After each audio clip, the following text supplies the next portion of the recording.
Here's everything you've ever wanted to know about creating and saving presets on the Subdecay PixelWave. First, set the toggle switch to matrix. This is where you edit matrix parameters using the select knob and the R, G, and B knobs.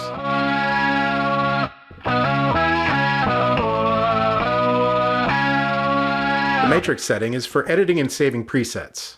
When set to matrix, the PixelWave cannot be bypassed. Instead, the bypass switch serves two different functions. The first is soloing individual oscillators.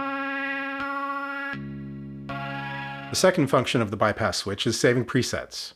Do this at any time while in matrix mode. Simply hold the switch down for 2 seconds. When the switch is depressed, the LED will flash. Use the select knob to select a location to save your preset. Press the switch again to save. With the toggle switch set to lock, you can recall your preset at any time.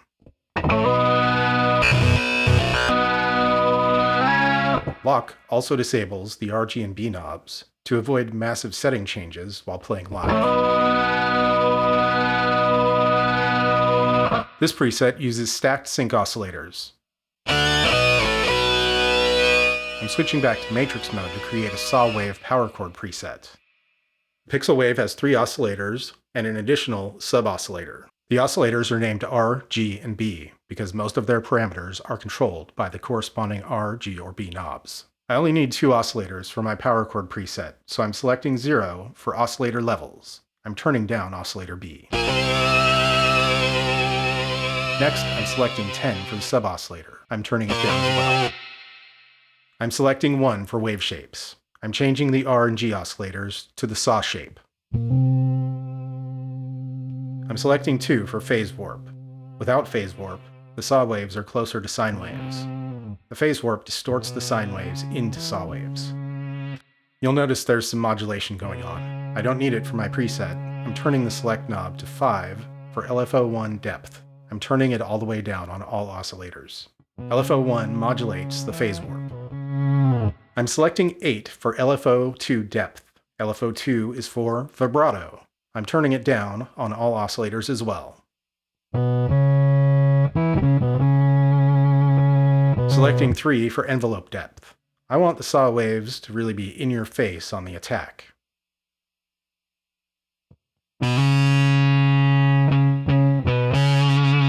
4 selects envelope attack. If you want a slower attack, turn it to the left. I'm going to keep it at a fast attack setting. Select 6 for the pitch range. I'm setting G for a 5th for my power chord. You can adjust this over a 4-octave range by half steps.